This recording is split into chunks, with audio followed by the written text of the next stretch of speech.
হে everyone, আমি সুদীপা আর life with Sudipa shooter চ্যানেলে আপনাদের সকলকে জানাই স্বাগত। এই গরমে আশা করি সবাই খুব ভালো আছেন, আমিও খুবই ভালো আছি। গরম পড়েছে, কিছু করার নেই, শীতের সময় শীত, গরমের সময় গরম পড়বেই।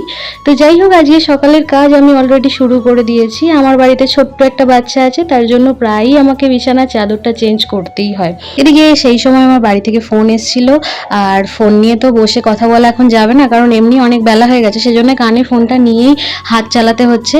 আর আমার মেয়েও আমার সঙ্গে সঙ্গে কাজ করে যাচ্ছে। সে এখন চেয়ার নিয়ে বিছানার উপরে বসবে। সত্যি বলতে চাদরটা তোলবার পর বিছানার যে কভারটা পাতা আছে, সেই কভারটার ওপরে কেন জানি না আমার মেয়ে বসে থাকতে শুয়ে থাকতে খুব পছন্দ করে, আর আমাকে চাদর পাততেই দেয় না। আজকে না বাড়িতে রান্নার খুব একটা চাপ নেই, সেই কারণে সকালবেলা একটু দেরি করেও উঠেছি, আর কাজটাও দেখতে পাচ্ছ একটু ঢিলেমি মেরেই করছি। মাঝে মধ্যে যে দিনগুলো রান্না থাকে না, সেই দিনগুলো আমি চেষ্টা করি ঘরটরটা একটু ভালোভাবে ডিপ ক্লিন করবার। যাই হোক, আজকে হচ্ছে মঙ্গলচণ্ডীর পুজো। আমার মতো কারা কারা মঙ্গলচণ্ডীর পুজো করো তারা বলো। গত 2 বছর মানে আমার মেয়ে হওয়ার পর থেকেই আমি এই জয় মঙ্গলবারটা পালন করি। সকালবেলায় মা পুজো দিয়ে চলে এসছে। আমাদের এই বাড়ির পুজোর কাজগুলো সবই আমার পতিদেব আর আমার শাশুড়ি মাই ম্যাক্সিমাম করে থাকেন। আমার মেয়ে হওয়ার আগে আমি ঘরের পুজো টুজো সবেরই কাজ করতাম, কিন্তু এখন মেয়ে যেহেতু একদম ছোট আর ওকে সম্পূর্ণ আমাকেই দেখতে হয়, সেই কারণে পুজোর দায়িত্বটা সম্পূর্ণ আমার পতিদেব আর আমার শাশুড়ি মাই নিয়ে নিয়েছে। এই তো আমার কথা বলতে বলতে এই খাটটা গুছানো হয়ে গেছে। আর এই খাটটা যতই গুছাই না কেন, জানি একটু পরে এসেই আমার মেয়ে আবার এই খাটটাকে নোংরা করে দিয়ে যাবে। আমি এই খাটটা অনেকবার সারাদিনে গুছানোর চেষ্টা করি, কারণ আমার মেয়ে যতবারই আমি গুছাই ততবারই সে ঘেটে দিয়ে চলে যায়, কারণ তার যত খেলনা সবই এই খাটেতেই রাখা আছে। আর ওকে আমি ম্যাক্সিমাম টাইম এই খাটেতে রেখেই সব কাজকর্ম করি। আর ওই খাটটাতে বসতেও ভীষণ ভালোবাসে, কারণ এই খাটটা থেকে সামনেটা বেশ দূর অবধি দেখতে পাওয়া যায়, আর বেশ সুন্দর হাওয়াও আসে। আমাদের এই বারান্দার বেশ বড় বড় জানলা আছে, যার ফলে বাইরের হাওয়াটা খুব সুন্দর এই খাটেতে ঢোকে। এদিকে আমি ঝাঁটা নিয়ে যখনই ঝাঁট দিতে আমার ঘরে চলে এসেছি, আমার মেয়েও তার ঝাড়ু নিয়ে ঘরে ঢুকে পড়েছে ঝাঁট দিতে।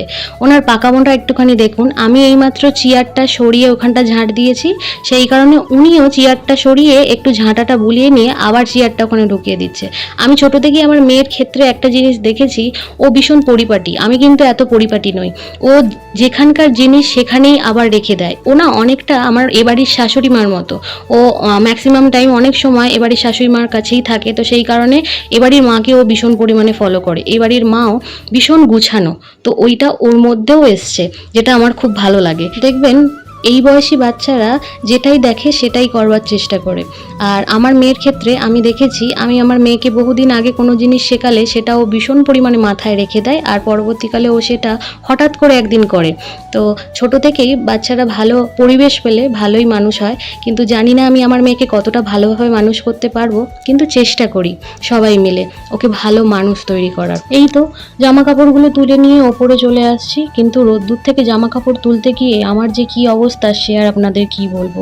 রোদ্দুরে তো একদম বেরোনোই যাচ্ছে না, একটুখানি রোদ্দুরে গেলেই চোখের সামনেটা পুরো ধোঁয়া ধোঁয়া হয়ে যাচ্ছে। আমি না বাড়িতে বসে মাঝে মধ্যেই ভাবি, আমি এই পাকা বাড়িতে থাকি, ছাওয়ার মধ্যে থেকেই এরকম কষ্টেতে কেমন করছি। একটুখানি জামা কাপড় তুলতে রোদ্দুরে গেছি, তাতেই কেমন একটা মরমর অবস্থা।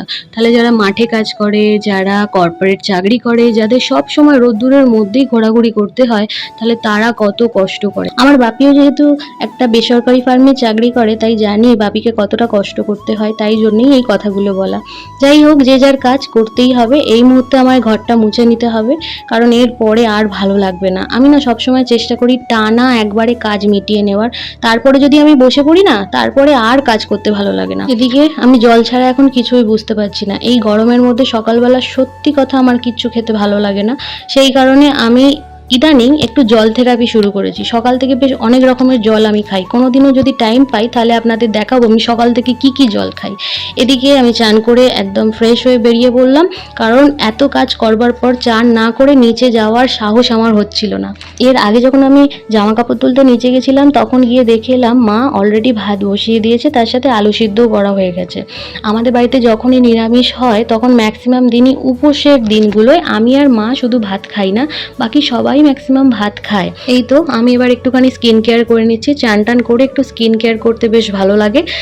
আমি মুখেতে ম্যাক্সিমাম এই ফেস ওয়াশ, সেরাম, টোনার আর একটা যে কোনো ক্রিম মাখি। সকালবেলাটা সানস্ক্রিমটাই মাখতে বেশি পছন্দ করি। আর এই অতিরিক্ত গরমে বাড়ির ভেতরেও সানস্ক্রিন ইউজ করাটা খুব দরকার। আর সব শেষে কিন্তু আমার ওই পারফিউমটা মাস্ট। পারফিউম ছাড়া আমি এই গরমকাল একদম কাটাতে পারি না।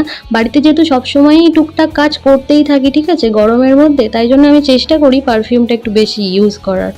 কারণ গরম বলে তো আর 2-3 বার করে জামা কাপড় চেঞ্জ করা পসিবল হয় না। এই চান করে উঠে দেখো না, নিচে আমাকে যেতেই হবে, রান্নাঘরে কাজও করতে হবে, তো সেই কারণে আর কি। এই যে আজকে আমি আমার দুপুরবেলার লাঞ্চটা নিয়ে চলে এসেছি। আজকে লাঞ্চে আছে হচ্ছে আমার আম, এই গজা, আর হ্যাঁ, এই গজা নিয়েও একটা গল্প আছে। আমি যখন আফটার সিজার আমাকে না প্রচুর গজা খাইয়েছে আমার শাশুড়ি মা। তিনি বলতেন যে গজা খেলে নাকি সেলাই খুব তাড়াতাড়ি শুকিয়ে যায়। জানি না কতটা সত্যি এই কথাটা, তবে ওনারা বলতেন। আর আমি গজা খেয়ে খেয়ে এত পরিমাণে মোটা হয়ে গেছি যে সেই চেহারা কমাতে আমার এখন কাঁদতে হচ্ছে। যাই হোক, এখানে আমি গজা আর মিষ্টি নিয়ে এসেছিলাম। সেই গজা আর মিষ্টি দেখে আমার মেয়েও খাবে বলে বায়না। সে সন্দেশ খেতে ভীষণ পছন্দ করে আর আমি তাকে দিতে চাই না। আর সে যখন চোখের সামনে দেখতে পায় সে তাকে না দিলে সে এত বায়না করবে, তার থেকে তাকে দেয়া অনেক ভালো। আজকে দুপুরে আমার মেয়ে কিছুই খায়নি সেরকম।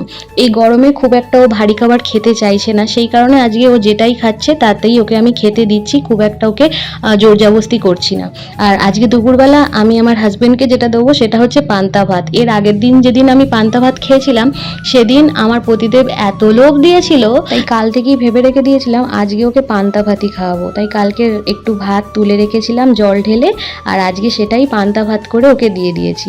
পান্তা ভাতের সাথে কিন্তু দেখবে আম তেল, পেঁয়াজ এইসব দিয়ে খেতে বেশ ভালো লাগে, তাই ওকে সাজিয়েও দিয়েছি। সঙ্গে একটু ডিম ভেজে দিয়েছি আর দিয়েছি আলুর চোখা।